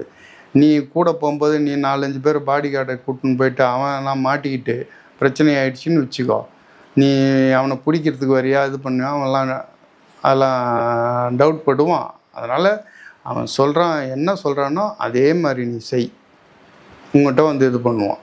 போதுமா, அவ்வளோதான், நான் சொல்லிட்டேன், இனி நீயாச்சு அவனாச்சு, போகும்போது காசு மட்டும் எடுத்துன்னு போ அப்படின்ட்டு. இப்போ என்ன பண்ணுறான், கரெக்டாக அன்றைக்கி திங்கக்கிழமை 12 மணிக்கு நான் இறங்குவேன். லண்டன்லேருந்து பாரிஸ் போகிறான். பாரிஸில் போய் இந்த ரூ லியோன் அப்படின்ற பாரில் போயிட்டு கரெக்டாக ஒரு 12 மணிக்கு போய் சேரில் உட்காந்துக்கிறான். அந்த ஃபிகாரோன்ற அந்த டெய்லி நியூஸ் பேப்பரை பிரித்து வச்சுக்கின்னு அப்படியே பாட்டுன்னு பார்த்துட்டே இருக்கான். 12:05 ஆகுது. அப்போ ஒருத்தன் வந்து உட்காடுறான், மிஸ்டர் மைக்கேல் ஜான்சன் அப்படின்னு. இவன் பேப்பரை உடனே இறக்கிட்டு பேப்பரை மடிச்சுட்டு பக்கத்தில் சேரில் வச்சுட்டு அப்போ தான் இவனை பார்க்குறான். அவன் ஏற்கனவே பாரில் 11 மணிக்கெல்லாம் வந்துட்டான். 11 மணிக்கெல்லாம் வந்துட்டு இவனை வாட்ச் பண்ணிக்கினே இருந்து 1 ஹவராக வாட்ச் பண்ணிவிட்டு அப்புறம் 12:05 தான் இவனுங்கிட்ட வந்து அவன் வந்து பேசுகிறான். அப்போ இவன் பேப்பரை மடிச்சுட்டு அவனை மேலும் கீழே பார்ப்பான். இவன் வந்து கில்லரு, அவன் வந்து கிளைண்ட்டு. இங்கே மார்க் சாண்டர்சன் வந்து கிளைண்ட்டு, புதுசாக வந்திருக்கிறவன் வந்து கில்லர். 2 பேரும் ஒரு 1/2 hour வந்து பேசுவாங்க. பேசி முடிச்சுட்டு அவன் வந்து இவனை பற்றி சொல்லுவான். அவன் வந்து ஒரு கார்சிகன்றது வந்து ஃப்ரான்ஸில் ரொம்ப வெளியிலேருந்து உள்ளே வந்து சேர்ந்த ஒரு பழங்காலத்து ஆளுங்க. நம்ம ஊரில் இந்த பார்சி ஜாதின்னு இருக்காங்க, அந்த மாதிரி உள்ளே வந்தவங்க. இன்றைக்கி அவங்க ஃப்ரான்ஸில் அப்படியே ஒன்றா கலந்து இப்போ ஏறக்குறைய ஃப்ரெஞ்சு சிட்டிசனாகவே இப்போ மாறி இருக்காங்க. இந்த கார்சிகன் கேஸ்ட் ஆளுங்கள்லாம் ரொம்ப பயங்கரமானவங்க ஆதி காலத்தில். இவனும் ஒரு கார்சிகன். அவனுடைய பேர் என்ன வந்து, என் பேர் வந்து கால்வி அப்படின்றான், CALVI, கால்வி அப்படின்னு என் பேர் அப்படின்வான். அப்போ இவங்க 2 பேரும் ½ பேசி முடித்தோடனே இவன் மார்க் ஆண்டர்சன் என்ன பண்ணுவான், இவன் கவர் எடுத்துன்னு வந்திருப்பான்ல, அந்த கவர்லேருந்து 2 ஃபோட்டோவும் எடுத்து அவங்ககிட்ட கொடுப்பான். ஒரு ஃபோட்டோவில் வந்து அந்த மேஜர் ஆர்ச் சம்மருடைய அந்த ஃபோட்டோ, அதுக்கு பின்னாடி வந்து அவர் வாழ்கிற வீடோட ஃபுல் அட்ரஸ்ஸு. இன்னொரு ஃபோட்டோவில் வந்து அந்த வீட்டோட ஃபோட்டோ, அந்த வீடு எந்த இடத்துல அமைஞ்சிருக்கு, அந்த வீட்டினுடைய பொசிஷன் எப்படி இருக்குது அப்படின்ற 2 ஃபோட்டோ. அவன் 2 ஃபோட்டோயும் வாங்கி பார்த்துட்டு ஓகே அப்படின்றான். அப்போ மார்க் ஆண்டர்சன் சொல்கிறான், நீ வந்து இந்த வேலையை வந்து மத்தியானத்துக்கு மேலே 3லேருந்து 4க்குள்ளே இந்த வேலையை நீ முடிக்கணும், ஞாபகம் வச்சுக்க அப்படின்னு. ஓகே, நோ ப்ராப்ளம் அப்படின்றான். சரி, இதை எவ்வளோ நாளில் நீ செஞ்சு முடிப்ப அப்படின்னு. எனக்கு வந்து ஒரு வாரம் ஆகும், இல்லை 2 வாரம் ஆகும், இல்லை 3 வாரம். கரெக்டாக அந்த 3 வாரத்துக்குள்ளே நான் ரிசல்ட்டு சொல்லிடுறேன் உனக்கு அப்படின்னு. ஓகே, நீ இந்த வேலையை வந்து முடிச்சிடுறேன்னு வச்சுக்கோ. சப்போஸ் இன்றைக்கி முடிக்கிறேன்னு வச்சுக்கோ, மறுநாள் காலையில் 7:30லேருந்து 8 மணிக்கு எனக்கு இந்த தகவலை சொல்லணும். என்னுடைய ஃபோன் நம்பர் இது அப்படின்னு சொல்லிட்டு இவன் ஒரு பேப்பரில் எழுதி இவனுடைய ஃபோன் நம்பரை கொடுக்குறான். அவன் அந்த கல்வி வாங்கி பார்க்குறான். ஓகே, இந்த நம்பரில் உன்னை நான் கூப்பிட்றேன் அப்படின்னு. இவன் மார்க் சொல்கிறான், இந்த நம்பர் வந்து என்னுடைய லண்டன் நம்பரு. இந்த நம்பரை நீ வச்சுக்கிட்டு என்னை வந்து ட்ரேஸ் பண்ணுறதோ, நான் யார் என்னான்னு இந்த நம்பரை வச்சு என்ன ஆராய்ச்சி பண்ணுறதோ எதுவும் பண்ணக்கூடாது. அப்படி ஏதாவது எனக்கு தெரிஞ்சால் இந்த டீல் வந்து ஆஃப் ஆகிடும். புரியுதா? நல்லா ஞாபகம் வச்சுக்கோ. உனக்கு வந்து இப்போ 5000 பேசியிருக்கான், $2500 இப்போ வந்து 2500 பவுண்டு இப்போ வந்து உனக்கு அட்வான்ஸாக கொடுத்துட்றேன். வேலையை முடித்ததுக்கப்புறம் வரும் 2500 பவுண்டு வந்து முடித்ததோன்னா நீ வாங்கிக்கோ. மற்றபடி என்ன ஆராயிர வேலைலாம் இருக்கக்கூடாது. அவன் கல்வி சொல்கிறான், நான் வந்து இந்த இதில் வந்து 30 வருஷமாக வேலை செஞ்சுன்னு இருக்கேன். நான் வந்து இன்னொருத்தரை போய் ஆராயிரத்தோ இன்னொருத்தரை போய் இது பண்ணுறதெல்லாம் எங்கிட்ட கிடையாது. தவிர வந்து இப்போ நீ 2500 பவுண்டு கொடுத்துருக்குற, மீதி 2500 பவுண்டு உங்கள்கிட்ட வேலையை முடிச்சிட்டேன், நான் வாங்க வேணாமா? எனக்கு காசு தான் முக்கியம், நீ யாராக இருந்தால் எனக்கு என்ன அப்படின்றான். ஓகே, இல்லை நான் சொல்கிறேன் உங்கள்கிட்ட அப்படின்னு சொல்லிட்டு. அப்புறம் இன்னொரு விஷயம், இந்த இது நீ வந்து பண்ண போகும்போது ஒரு சாதாரண ஒரு திருட்டு மாதிரியே இருக்கணும். நீ அந்த வீட்டுக்கு போகிற, ஏதோ திருடுறதுக்கு போகிற, எதிர்பாராத விதமாக நீ அவனை பார்த்துடுற, அவன் உன்னை பார்த்துட்றான், வேறு வழி இல்லாமல் நீ அவனை கொலை பண்ணிடுற.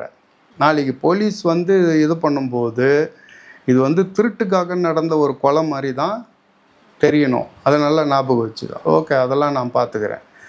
அதேமாரி நீ இந்த மர்டர் பண்ணிட்டு வரும்போது எந்த சிறு தடயத்தையும் நீ விட்டுட்டு வரக்கூடாது. நல்லா ஞாபகம் வச்சுக்கோ. அந்த தடயம் வந்து உன்னம் வந்து பிடிச்சி உன் மூலிமா இந்த எண்ணெய் வந்து பிடிச்சி நாளைக்கு நான் வந்து மாட்டிக்கிற மாதிரி எந்த விட எவிடன்ஸையும் நீ விட்டுட்டு வரக்கூடாது. நல்லா ஞாபகம் வச்சுக்கோங்க. அப்போ அந்த கேள்வி சொல்கிறான், 30 வருஷமாக இருக்கிறேன்னு இது வரைக்கும் நான் ஒரு சின்ன பிசு தட்டந்து கிடையாது, அதெல்லாம் நான் பார்த்துக்கிறேன். நீ தைரியமாக போயிட்டோம், உன்னுடைய ரெப்புடேஷனுக்கு எந்த வித கலங்கமும் வராது, அதை நான் பார்த்துக்கிறேன் அப்படின்னு சொல்லிவிட்டு அவன் மார்க் ஆண்டர்சன் போயிடுறான். போனதுக்கப்புறம் அவன் கல்வி உக்காந்துக்கின்னு அப்படியே யோசிச்சுருக்கான். யோசிச்சுட்டு அப்புறம் அந்த பாரை விட்டு வெளியில் வரான். எதிர்க்க ஒரு பார் இருக்குது. அங்கே போயிட்டு அந்த மேலே இருக்கிற டெரஸில் உட்காந்துக்கின்னு அப்படியே கீழே பார்த்துக்கிட்டே யோசிச்சுக்கிட்டே இருக்கான். 1 ஹவர் ஆச்சு, 2 ஹவர் ஆச்சு, ஒன்றுமே புரியல.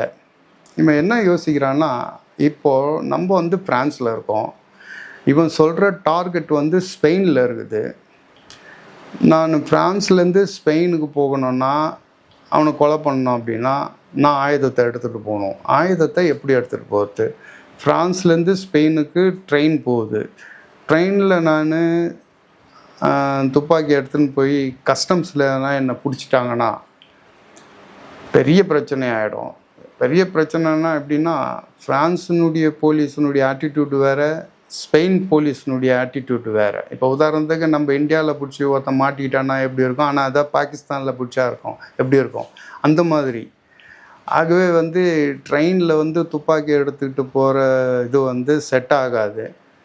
அப்புறம் ஃப்ளைட்டில் வாய்ப்பே கிடையாது. வேறு எப்படி பண்ணலாம்? ஸ்பெயினில் என்னுடைய ஓல்டு ஃப்ரெண்டுங்கள்லாம் இருக்கானுங்க. நான் இங்கேருந்து ஸ்பெயினுக்கு போயிட்டு கூட அவனுங்கிட்ட வந்து எதனா துப்பாக்கியை வாங்கிக்கலாம். ஆனால் அதுவும் வந்து ஒத்து வராது. காரணம் அவனுக்குள்ளே எவனா பேசி கீசி இது வந்து ஒருத்தன் இன்னொருத்தங்கிட்ட சொல்லுவான், இன்னொருத்தன் அவங்ககிட்ட யாரோ உன் ஃப்ரெண்டு வந்து துப்பாக்கி வாங்கினானாப்பா அப்படி இப்படின்னு பேசி ஆரம்பித்தான். இது வந்து பெரிய இதுவாகும். இது வந்து யாருக்கும் தெரியக்கூடாது. ஸோ அப்போனா இது வந்து எப்படி துப்பாக்கியே ஃப்ரான்ஸ்லேருந்து ஸ்பெயினுக்கு நான் எடுத்துகிட்டு போகிறது அப்படின்னு யோசித்து என்ன பண்ணுறான், மறுபடியும் அந்த பார்லேருந்து இறங்கி கீழே வரான். இறங்கி வந்துட்டு நேராக இவன் வந்து போய் விசாரிக்கிற இடம் வந்து ஃபஸ்ட்டு வந்து ஸ்பெயினோட டூரிஸ்ட் ஆஃபீஸு, அங்கே போய் விசாரிக்கிறான் ஃபஸ்ட்டு. அதுக்கப்புறம் இபாரோ ஏர்லைன்ஸ் அப்படின்னு அந்த ஏர்லைன்ஸில் போய் ரெண்டாவது அங்கே விசாரிக்கிறான். இந்த 2 இடமும் விசாரித்ததுக்கப்புறம் நேராக வந்து ஒரு ஸ்டேஷ்னரி கடைக்கு போகிறான். ஸ்டேஷ்னரி ஸ்டோரில் போயிட்டு இவனுக்கு தேவைப்பட்ட எல்லாம் பொருளெல்லாம் வாங்கிக்கின்னு நேராக வீட்டுக்கு வரான். வீட்டுக்கு வந்த உடனே அடுத்த என்ன ஐடியா பண்ணுறான்னா, இப்போது ஃப்ரான்ஸ்லேருந்து பாரிஸ்லேருந்து இவன் ஸ்பெயினுக்கு போகணும். ஸ்பெயினில் வந்து வெலன்சிகோ அப்படின்ற சிட்டி இருக்குது. அந்த இடத்துல தான் இவனுடைய டார்கெட். அங்கேருந்து பக்கம் அலிகேண்ட்டுன்னு ஒரு இடம், அங்கே போகணும். இப்போ வெலன்சிகோ என்ற இதில் வந்து ஒரு ஹோட்டல், ரொம்ப ஃபேமஸான ஹோட்டல் மெட்ரோபோலோன்னு ஒரு ஹோட்டல் இருக்குது. அது நல்ல டீசெண்டான ஹோட்டல். அந்த ஹோட்டலுக்கு ஃபோன் பண்ணுறான். அந்த ஹோட்டலுக்கு ஃபோன் பண்ணி, என் பேர் வந்து கால்வி அப்படின்னா. அப்போ அங்கே இருக்கிற ரிசப்ஷன் ஃபோனை எடுத்து சொல்லுங்கள் என்ன விஷயம் அப்படின்னு. இப்போது என் பேரில் வந்து ஒரு ஹோட்டல் வந்து ரூம் ஒன்று புக் பண்ணணும் அப்படின்னு. அவ்வளோதானே, ரூம் புக் பண்ணுறோம் சார்ன்னு. அவன் பேரில் ஒரு கால்வின்ற பேரில் ஒரு ரூம் புக் பண்ணிவிட்டு, இந்த கால்வியினுடைய ஒரிஜினல் பாஸ்போர்ட்டில் ஒரு பேர் இருக்கும், அந்த பேரில் ஒரு ரூம், மொத்தம் 2 ரூம் புக் பண்ணுறான். கால்வின்றது பேர் வந்து இவன் வெளியில் அவன் பேர் சொல்லிக்கிறது. இந்த ஒரிஜினல் பாஸ்போர்ட்டில் வந்து அந்த பேர் கிடையாது. அதில் அவனுக்கு மட்டும்தான் தெரியும் என்ன பேருன்ட்டு. ஸோ 2 ரூம் புக் பண்ணுறான். ஒன்று கால்வின்ற பேர், இன்னொன்று இவன் பாஸ்போர்ட்டில் இருக்கிற ஒரிஜினல் பேர். 2 ரூம். ஏன் 2 ரூம் அப்படின்னா, இப்போது பாரிஸ்லேருந்து ஒரு பார்சல் அங்கே போகுது, எங்கே ஸ்பெயினுக்கு. ஸ்பெயினுக்கு போகிற பார்சலு நேராக வந்து ஹோட்டலுக்கு போகும். ஹோட்டலுக்கு போனவுடனே இந்த பார்சலில் இருக்கிறத வந்து போலீஸ் ஏதாவது கண்டுபிடிச்சா அதுக்கு எனக்கு வந்து விட்னஸ் ஒன்று வேணும், அங்கேருந்து எஸ்கேப் ஆகிறதுக்கு. அதுக்காக 2 ரூம் போடுவான். 2 ரூம் போட்டு முடிச்சுட்டு வந்ததுக்கப்புறம் பாரிஸ்லேருந்து ஸ்பெயின் டு பாரிஸ்ன்ட்டு ஒரு ரிட்டன் டிக்கெட் ஒன்று அந்த இபாரோ ஏர்லைன்ஸில் ஒன்று போட்டுருவான். 2 வேலை முடிஞ்சது. இப்போ 3வது வேலை என்னென்னா, இந்த ஸ்பெயினோட டூரிஸ்ட் இதில் போய் விசாரித்தான் பாரு, அங்கேருந்து வந்து ஸ்பெயினோட ஹிஸ்ட்ரி புக்கு ஒன்று வாங்கிட்டு வருவோம். அந்த புக்கு வந்து நல்ல பெரிய புக்கு, நல்ல கனமாக இருக்கும், நல்ல தடிமனான புக்கு. அந்த புக்கு ஒன்று வாங்கிட்டு வந்து கிச்சன் டேபிளில் வச்சு அதை வந்து வெயிட்டு பார்ப்பான், எவ்வளோ வெயிட் இருக்குது, அந்த புக்கோட வெயிட்டு எவ்வளோ இருக்குன்ட்டு. வெயிட்டு பார்த்துட்டு அந்த புக்கோட முன்னாட்டியும் பின்னாட்டியும் மேலே தூக்கி ரப்பர் பேண்டு சுற்றிட்டு, அந்த உள்ளே இருக்கிற பஞ்சான பேஜ் இருக்குது பாருங்க, அந்த பேஜை மட்டும் அப்படியே ஃப்ளாட்டாக போட்டு படுக்க வைப்பான். படுக்க வச்சுட்டு அந்த புதுசாக கத்தி, அந்த ஆப்ரேஷனுக்கெலாம் யூஸ் பண்ணான் அந்த கத்தி எடுத்து அந்த புக்கோட சென்ட்ரு பேஜில் வந்து கரெக்டாக இந்த பக்கம் 7 இன்ச்சு, இந்த பக்கம் 6 இன்ச்சு, டெப்த் வந்து 3 இன்ச்சு கரெக்டாக கட் பண்ணி அந்த பேப்பரை கட் பண்ணி எடுப்பான். எடுத்தால் இப்போ அந்த பெரிய புக்குக்கு நடுவில் ஒரு பெரிய பாக்ஸ் மாதிரி ஒரு பிளேஸ் உருவாயிடும். அந்த பிளேஸை நல்லா கம் வச்சு உள்ளே நல்லா தடவினோடனே அது அப்படியே நல்லா காஞ்சி போய் நல்லா ஒட்டிக்கும். அதுக்குள்ளே இந்த ஃபோம், ரப்பர் ஃபோமை உள்ளே வச்சு ஒரு தனியாக சின்னதாக ஒரு பாக்ஸ் மாதிரி துண்டாக வச்சுக்குவோம். அந்த பாக்ஸ் துண்டை வந்து கரெக்டாக ஒரு சின்ன ரிவால்வர் ஆட்டோமேட்டிக் 9mm பிஸ்டலு, இந்த 9mm பிஸ்டலில் வந்து பார்ட்ஸாக அந்த புக்குக்கு நடுவில் எப்படி உட்கார வைக்கணும் அப்படின்னு சொல்லிட்டு கரெக்டாக செட் பண்ணி அது கீழே ஒரு ஃபோம் ஒன்று வச்சு அதை அழகாக பேக் பண்ணி அதுக்கு மேலே ஒரு ஃபோம் ஒன்று வச்சு இப்போ புக்கை கரெக்டாக வச்சு மூடுவோம். மூடனா உள்ளே இருக்கிற துப்பாக்கி வந்து இந்த புக்குக்கு உள்ளே போய் மாட்டின்னு வெளியில் பார்க்கறது வெறும் புக்கு இருக்கிற மாதிரியே தெரியும். இந்த புக்குக்குள்ளே இந்த துப்பாக்கி வைக்கிறது ஒரு கொஞ்ச நாளுக்கு முன்னே ஒரு மலையாள படத்தில் வந்தது. அந்த படத்தில் வந்து பைபிளுக்குள்ளே வந்து துப்பாக்கி வச்சுன்னுக்கிற மாதிரி. அதேமாரி இன்னொரு படத்தில் வந்து ராத் ஆஃப் காடுன்னு ஒரு படம் வந்து அதில் வந்தது. ஆனால் இது எல்லாத்துக்கும் முன்னே 1972 இந்த சிறுகதையை அவர் ஃபெட்ரிக் பாஸ்ட் எழுதிட்டார்.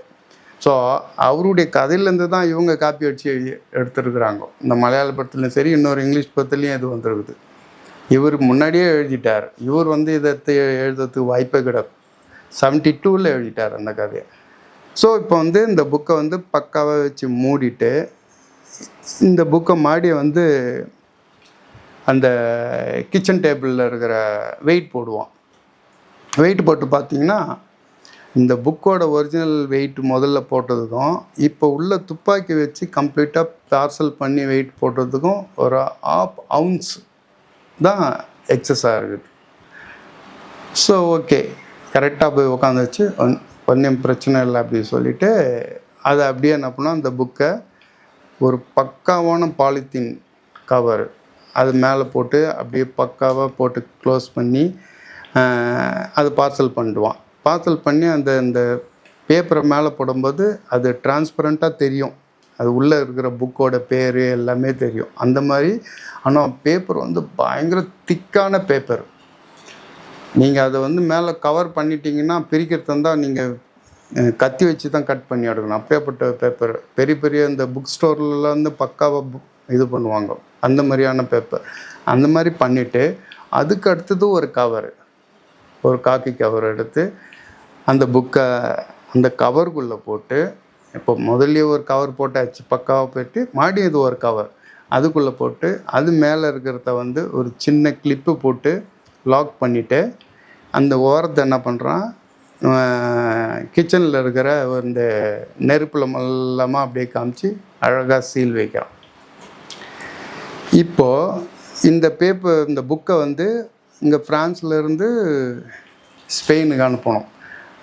இன்னும் ஏற்கனவே 2 ரூம் வந்து அங்கே ஸ்பெயினில் வந்து ரூம் புக் பண்ணியாச்சு கால்வின்ற பேரில். ஸோ இங்கேருந்து ஒரு லெட்டர் ஒன்று அனுப்புகிறான். என் பேர் வந்து கால்வி, நான் வந்து இப்போ ஒரு நெக்ஸ்ட் வீக்குள்ளே நான் அங்கே ரூம் புக் பண்ணியிருக்கேன், அங்கே நான் வருவேன். என்னுடைய பார்சல் ஒன்று நான் இங்கே ஃப்ரான்ஸ்லேருந்து இங்கே அமுச்சு வைக்கிறேன், அந்த பார்சல் உங்கள் ஹோட்டலுக்கு வரும், தயவுசெய்து அதை கொஞ்சம் வாங்கி வச்சுக்கோங்க அப்படின்ட்டு இங்கேருந்து கல்வின்ற பேரில் ஒரு வந்து லெட்டர் ஒன்று அமுச்சு அந்த ஹோட்டலுக்கு அனுப்புகிறான். ஸோ அந்த ஹோட்டலுக்கு அந்த லெட்டர் போயிடுது. எல்லாத்தையும் போட்டு செட் பண்ணிவிட்டு இங்கேருந்து இவன் ஒரு நாள் கரெக்டாக அந்த புக்கு போய் சேர்ந்துடும். அவன் சேர்ந்துட்டு அந்த டைம் எல்லாம் பார்த்துக்கிட்டு அதுக்கேற்ற மாதிரி இவன் ஃப்ளைட்டில் போயிட்டு வெலன்சிகா அந்த ஏர்போர்ட்டில் போய் இறங்குறான். இந்த ஏர்போர்ட்டில் போயிட்டு இறங்கினோடனே இவனுடைய பேகு ஒரு கையில் ஒரு சின்ன சூட்கேஸு ஒரு பேக் ஒன்று எடுத்துட்டு வெளியில் வரான். வெளியில் வந்தால் இந்த கார்லாம் நிறுத்தி வைக்கிற அந்த கார் பார்க்கிங் ஆண்டை வந்து பார்க்குறான். ஏன்னா நாளைக்கு காலையில் இவனுக்கு ஒரு கார் ஒன்று தேவைப்படுது. அதுக்காக எந்த இடத்துல இருக்குது, என்ன கார் இருக்குதுன்ட்டு அப்படி வெளியில் வந்து பார்க்குறான். ஓகே, ஒன்றும் பிரச்சனை இல்லை அப்படின்ட்டு மனசில் தோணுது. உடனே அங்கேருந்து ஒரு டாக்ஸி பிடிச்சின்னு நேராக ஹோட்டலுக்கு வரான். ஹோட்டலுக்கு வரும்போது இப்போது 2 ரூம் புக் பண்ணது எதுக்குன்னா, இவனுடைய ஒரிஜினல் பாஸ்போர்ட்டை தான் காமிச்சு இவன் பேர் இது, இந்த ஒரிஜினல் பாஸ்போர்ட் அப்படின்னு சொல்லிட்டு இவன் உள்ளே போவான். கால்வின்றவன் பேரில் இவன் உள்ளே போகல. ஆனால் கல்வின்றவன் பேரில் வந்து இன்னொரு ரூம் புக் பண்ணி வச்சுருக்கிறான். அதுக்கு தான் அந்த பார்சல் போயிருக்குது. சப்போஸ் இந்த பார்சல் வந்து கஸ்டமர்ஸ் வழியாக கண்டுபிடிச்சிட்டாங்கன்னா, இதில் துப்பாக்கி இருக்குது, இதை வாங்கிறதுக்கு யார் வரான் அப்படின்னு சொல்லிட்டு போலீஸ் வந்து அங்கே வந்து அந்த ஹோட்டலில் நின்றுட்டு இருந்தா என்ன பண்ணுறது அதுக்காக தான் இந்த 2 ரூம் புக் பண்ணுறது. ஏன் 2 ரூம்னா, சப்போஸ் அந்த கேல்வின்ற பேரில் வரத்த போலீஸ் வெயிட் பண்ணி அவனுக்காக வெயிட் பண்ணுறேன் இவனை வந்து விசாரிச்சிங்கன்னு வச்சுங்க, சார் அந்த கேல்வின்றவன்லாம் யாருன்னு எனக்கு தெரியாது சார், அவன் ஒரு ரிக்வெஸ்ட் பண்ணால் இது கொஞ்சம் எனக்கு புக் பண்ணுங்க அப்படின்னு சொல்லிட்டு, அதுக்காக தான் நான் புக் பண்ணேன், மற்றபடி அவன் யாரும் என்ன இதெல்லாம் தெரியாது சார், அங்கே ஃப்ரான்ஸில் இருக்கும்போது பார்த்து சொன்னான் சார், கொஞ்சம் ஹெல்ப் பண்ணுங்கள், நீங்கள் அங்கே தானே போகிறீங்க அப்படின்னு, அதுக்காக தான் இது பண்ணேன் சார், இதுமாரி பாஸில் வந்து எனக்கு அதுமாதிரி தெரியும், என்னுடைய பாஸ்போர்ட் இது, என்னுடைய பேர் இது சார், நான் ஒரு அப்பாவி சார் அப்படின்னு சொல்லி தப்பிச்சுக்கிறதுக்கு ஒரு வழி இருக்குது. 1.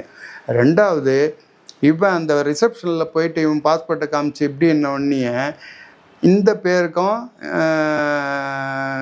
இப்போ சப்போஸ் வந்து இந்த கேல்வின்ற இதில் வந்து ஏதாவது பார்சல் வந்துக்குதான்னு கேட்டான்னு வச்சுங்க, ஆமாம் அந்த ரிசப்ஷனில் உஷாராகி ஏதாவது போலீஸ் இதில் கூப்பிட்றதுக்கு இது பண்ணுறதுக்கு போக டக்குன்னு நம்ம அங்கேருந்து எஸ்கேப் ஆகிடலாம் அப்படின்னு சொல்லிட்டு அப்படி ஒரு ஐடியாவும் இருக்குது. இப்போ கேல்வின்ற இதில் தான் பார்சலே போகுது.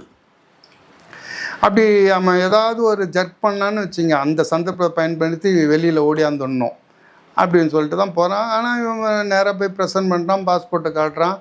அவன் சார் உங்கள் ரூம் புக்காக இருக்குது, அப்புறம் கேல்வின்ற ஒரு பேரில் ஒரு புக் பண்ணி வச்சேன். ஆமாம் சார், அவர் இது வரைக்கும் வரல சார், அவர் பேருக்கு ஒரு பார்சல் வந்திருக்குது சார் அப்படின்றான்.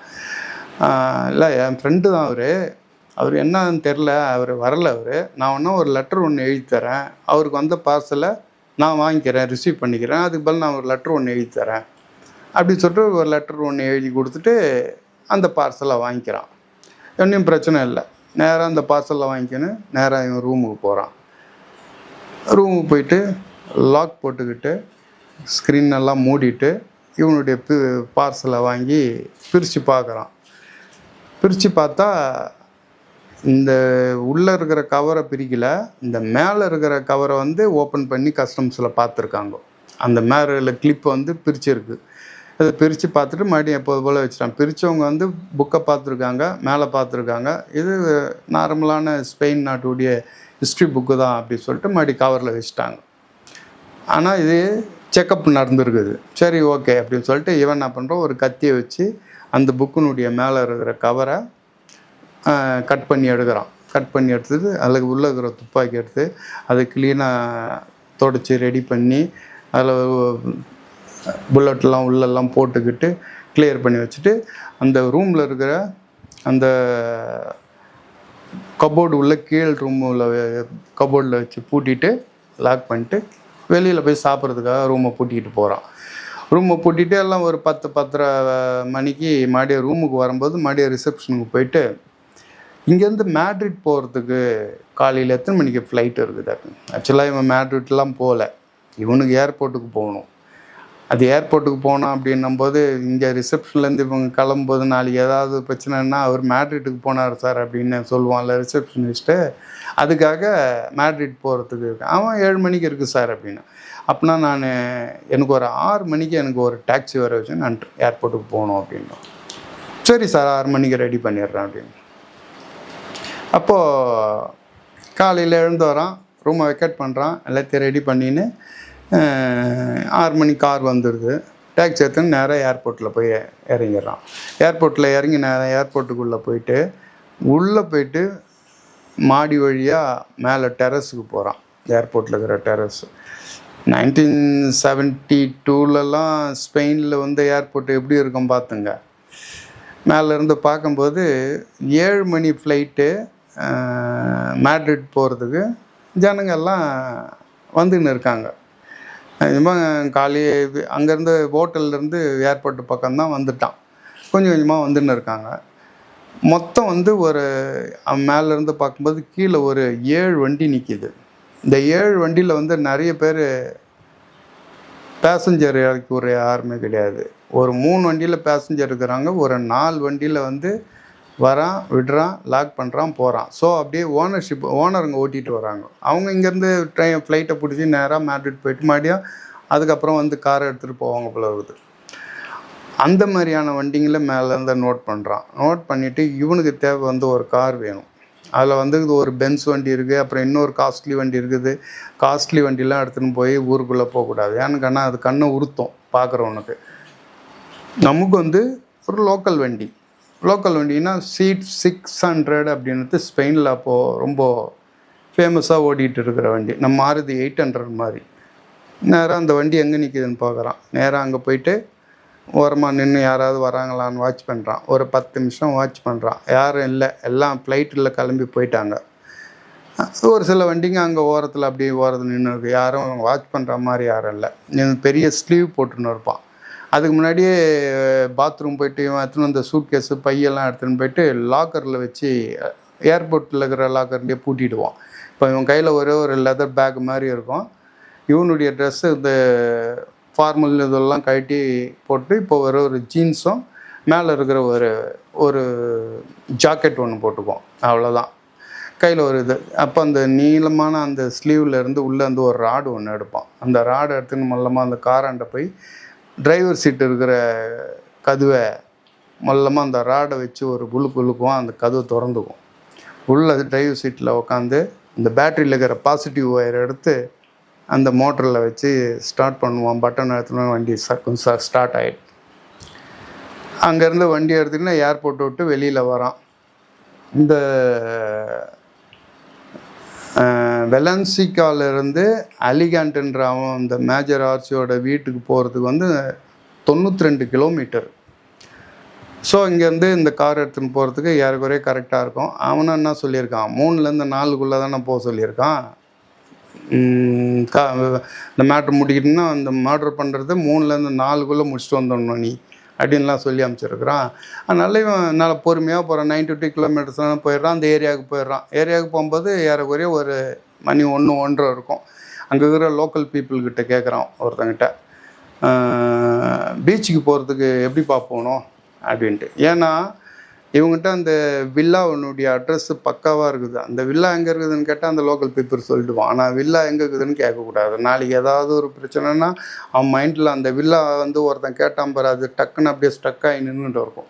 அதாவது நான் சாதாரணமாக பீச்சுக்கு போகிற ரோடு எதுன்னு கேட்டால் போகுது அப்படின்னு சொல்லி பீச்சுக்கு ஏதோ ஃபாரினர் வந்து பீச்சுக்கு எங்கன்னு கேட்குறான். அவ்வளோதான், நேராக அப்படி போங்க அப்படின்னா இவன் கார் எடுத்துக்கிட்டு நேராக அந்த பீச்சுக்கு போகிற ரூட்டில் அப்படியே பார்த்துக்கிட்டே போகும்போது இந்த ஃபோட்டோவில் காமிச்சா அந்த வில்லா வந்து கடைசியில் வருது. அங்கேருந்து ஒரு ஆஃப் கிலோமீட்ரு கிட்ட பீச் வந்துடுது.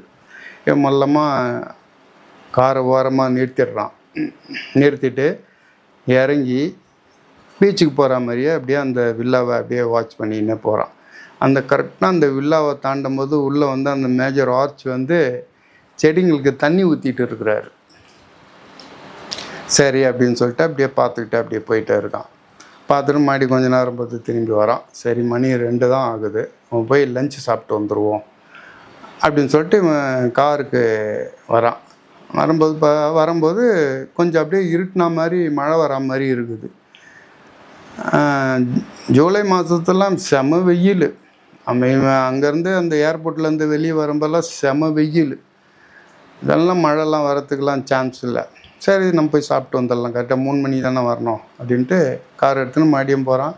அங்கே லோக்கல் ஹோட்டலில் வந்து கிரில்லு ப்ரான் சாப்பிட்டுட்டு ஒரு லோக்கல் ஒயின் சாப்பிட்டுட்டு டைம் எப்போ 3 ஆகுதுன்னு பார்த்துக்கிட்டே இருக்கான்.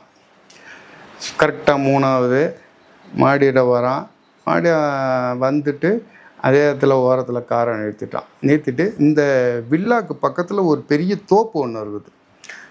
அந்த தோப்பு வழியாக வந்தோம்னா இந்த வில்லாக்கு ஒட்டின மாதிரி ஒரு பெரிய கார்டன் வச்சுருக்குறாங்க. அந்த கார்டனுக்கும் அந்த தோப்புக்கும் நடுவில் ஒரு செவுர் கட்டி மதில் செவுர், அதாவது ஈஸியாக தாண்டி குதிச்சிடலாம். அவன் போகும்போதே பார்த்துட்டு வந்திருப்பான். ஸோ இப்போ நேராக அந்த தோப்புக்குள்ளே நுழைஞ்சி அந்த காம்பவுண்டை தாண்டி குதிக்கும்போது மழை ஸ்டார்ட் ஆகுது. பட்டுன்னு மேலே உழுது மழை. இவன் சந்தோஷப்படுறான். சரி துப்பாக்கியில் சைலன்சர் இருக்குது, இருந்தாலும் சவுண்டு கேட்காம இப்போ மழையினுடைய சவுண்டில் எல்லாம் மத்தியானத்தில் தூங்கின்னு இருக்காங்க, மழை வரத்த நமக்கு நல்லது தான் விடு அப்படின்னு சொல்லிட்டு பின்னாடி பக்கமாக போயிட்டு கதவை திறந்துடுறான். கதவை திறந்துட்டு உள்ளே போகிறான். உள்ளே போய் ஹாலுக்கு போயிடுறான். ஹாலுக்கு போயிட்டு எந்த ரூம் என்னான்ட்டு அப்படி பார்க்கும்போது ஒரு ரூம்லேருந்து டைப்ரைட்டர் டைப் அடிக்கிற சவுண்டு கேட்குது. மொல்லமாக அந்த ரூமாண்ட போகிறான். ரூமாண்ட போயிட்டு கதவை திறந்தா அந்த மேஜர் ஆர்ச் வந்து சேரில் உட்காந்து டைப் அடிச்சுட்டு இருக்கிறார். அவருடைய கட்டுரை வந்து டைப் அடிச்சுட்டு இருக்கிறார் அந்த பறவைகளை பற்றி. அவரை நாளைக்கு வந்து பேப்பருக்கு அனுப்பணும், அதுக்காக டைப் அடிச்சுட்டு இருக்கார். நேராக உள்ளே போய் மொல்லமாக கதவை திறந்துட்டு பெல்ட்டிலேருந்து துப்பாக்கி எடுத்துகிட்டு அந்த ட்ரிகரை அழுத்துறான். அழுத்தும்போது என்னமோ சவுண்டு கேட்குதுன்னு சொல்லிட்டு அவர் மேஜர் சட்டுன்னு சேர்லேருந்து திரும்பி பார்க்குறாரு. திரும்பி பார்த்தா என்னடா திடீர்னு வாசப்பில்ல ஒருத்தன் நிற்கிறான், கையில் துப்பாக்கி வச்சுருக்கிறான். யார் என்ன வேணும் அப்படின்ட்டு அவர் வாய் அப்படி திறக்கிறாரு. 2 புல்லட் சறுக்குன்னு இங்கே நெஞ்சில் வந்து பாயுது. அப்படியே சேர்லேருந்து டக்குன்னு அப்படியே தொப்புன்னு கீழே விழுறாரு. இவன் துப்பாக்கி எடுத்துன்னு மொல்லமாக ஒரு கிட்ட போயிட்டு 3வது குண்டு இந்த நெத்தியில் வச்சு கிட்ட வச்சு சுடுறான். அந்த 3வது குண்டு அவர் ஃபீல் பண்ணவே இல்லை. அவர் 2 குண்டுலேயே முதலே செத்துட்டார். அந்த 3வது குண்டு பட்டோன்னே சும்மா உடம்பு மட்டும் அப்படி தூக்கி போடுது, அவ்வளோதான். இவன் துப்பாக்கி வச்சுட்டு மொல்லமாக அப்படியே கீழே உட்காந்து அவருடைய செத்துட்டாரான்னு மறுபடியும் செக் பண்ணுறான். செத்துட்டார். சரி, ஓகே போகலான்ட்டு அப்படி திரும்புகிறான். அதோட அடுத்த வாரம் முடிச்சுட்டு வந்துடுறான். வந்துட்டு இவன் ஸ்பெயின்லேருந்து ஃப்ரான்ஸுக்கு வந்துட்டு அவன் தான் சொன்னானே, என்றைக்கு நீ முடிக்கிறிய மறுநாள் காலையில் என் நம்பருக்கு ஃபோன் பண்ணேன்ட்டு. அன்றைக்கி காலையில் 7:30லேருந்து 8 மணிக்கு இவன் மார்க் சாண்டர்சனுக்கு ஃபோன் பண்ணுறான். இப்போ வேலை முடிஞ்சிடுச்சுப்பா, இன்றைக்கி ஈவினிங் நம்ம மீட் பண்ணலாமா அப்படின்னா. சரி, ஓகே, நான் ஈவினிங் வந்துடுறேன்ட்டு மார்க் சாண்டர்சன் என்ன பண்ணுறான், ஈவினிங் காலையில் அவன் லண்டன்லேருந்து ஃப்ரான்ஸுக்கு வரான். அதே ரூம் மில்லியன் ஹோட்டலில் பாரில் தான் 2 பேரும் மீட் பண்ணுறாங்க. மார்க் சாண்டர்சனுக்கு பதற்றமாக இருக்குது. என்னாச்சோ, சூப்பராக முடிச்சுட்டு இருப்பானா, என்ன சொல்ல போகிறான்னு தெரியலையே, அவனுக்கு பேலன்ஸை கொடுக்கணுமா அப்படின்னு சொல்லிட்டு நேராக போயிட்டு சேரில் உட்காடுறான். குணாமர்த்தம் வரான். வந்தவுடனே இவனுடைய 2500 UK பவுண்டு அவனுக்கு பேலன்ஸ் கொடுக்கணும். எடுத்து அவன்கிட்ட கொடுத்துட்றான். வாங்கிக்கின்னு இவன் மார்க் கேட்குறான், யார் கேள்விக்கிட்ட, என்னப்பா ஒன்றும் பிரச்சனை இல்லைல்ல அப்படின்னு. அதெல்லாம் ஒன்றும் பிரச்சனை கிடையாது. ஏன், என்ன பிரச்சனை அப்படின்னு. இல்லை யாராவது உன்னை பார்த்துட்டாங்களா அப்படின்னு.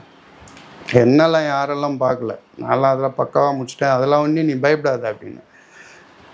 இல்லை எதுவும் விட்னஸுக்குன்னது யாரும் ஒன்றை பார்க்க, அதெல்லாம் ஒன்றும் கிடையாது. யாராவது போனேன், ஷூட் பண்ணேன், அவன் இறந்துட்டான். இறந்துட்டு திரும்பி வரலான்ட்டு திரும்புகிறேன், ஒரு பொண்ணு கதவு திறந்துக்குன்னு பக்கத்து ரூம்லேருந்து உள்ளே வந்துட்டா, சவுண்டு கேட்டு அப்படின்னு. அய்யோ, அப்படியா, பொண்ணா, எப்படி இருந்தா, நல்லா உயரமாக டார்க் ஹேரா ஹேண்ட்ஸமாக இருந்தாளா அவளா அப்படின்னு. ஆமாப்பா, நல்லா உயரமாக இருந்தா, டார்க் ஹேரு, ஆள் நல்லா சூப்பராக இருந்தா அப்படின்னு. அய்யோ, மார்க்குக்கு அப்படியே உடம்பெல்லாம் அப்படியே வேர்த்து விறுவித்து வேர்வையாக போகுது அப்படியே. ஐயோ, உன்னை பார்த்துட்டாளா, என்ன சொல்கிறேன் நீ? அவன் கேள்வி சொல்கிறான், ஏன் பயப்படுற, நான் தான் உன்கிட்ட சொல்லியிருக்கிறேன்ல, எந்த பிரச்சனையும் உனக்கு வராது, யாரும் உன்னை தேடின்னு வர மாட்டாங்க, எந்த தடயத்தையும் நான் அங்கே விட்டு வைக்கல. நான் அவனை கொலை பண்ணிட்டு வரும்போது அந்த பொண்ணு வந்தா, அந்த பொண்ணு என்னை பார்த்துட்டா, நான் தான் தடயத்தை தான் விட மாட்டேன்ல, அதனால் அந்த பொண்ணையும் வரும்போது ஷூட் பண்ணிட்டேன், அவளும் செத்து போயிட்டா. டோன்ட் வெரி, உன்னை தேடிக்கின்னு யாரும் வரமாட்டாங்க, உன்னுடைய ரெப்புடேஷன் எந்த விதத்துலையும் எதுவும் ஆகாது. ஓகே, நான் வரட்டுமா, பாய் அப்படின்னு சொல்லிட்டு கிளம்பி போயிட்டே இருந்துடுறோம். இந்த கதையை இப்போ நீங்கள் இவ்வளோ நேரம் கேட்டீங்க. இந்த கதையை உங்கள்கிட்ட சொல்கிறதுக்கு முக்கியமான காரணமே, இந்த புக்கை நீங்கள் வாங்கி படிக்கணுன்ற. அந்த புக்கு வந்து இப்போ கூட இக்கிங் பாதம்ஸில் இருக்குது. ஒரு 10 கதைங்க இருக்குது, இதே மாதிரி ஒரு 10 சிறு கதைங்க. அதை நீங்கள் வாங்கி படிக்கணும். இதெல்லாம் நான் கரெக்டாக சொன்னேன்னா தப்பாக சொன்னேன்னான்னு தெரியல, என்னால் முடிஞ்ச அளவுக்கு சொல்லியிருக்கிறேன். அதை வாங்கி படிக்கணுன்றதுக்காக தான் நான் இவ்வளோ நேரம் உங்கள்கிட்ட சொல்லியிருந்தேன். பிடிச்சிருந்தா நீங்கள் கமெண்ட் பண்ணுங்கள். கமெண்ட்ஸ் தான் எனக்கு கரெக்டாக சொன்னேன் என்னான்னு தெரியல. கமெண்ட்ஸ் பண்ணுங்கள், ஷேர் பண்ணுங்கள், சப்ஸ்கிரைப் பண்ணுங்கள். பை.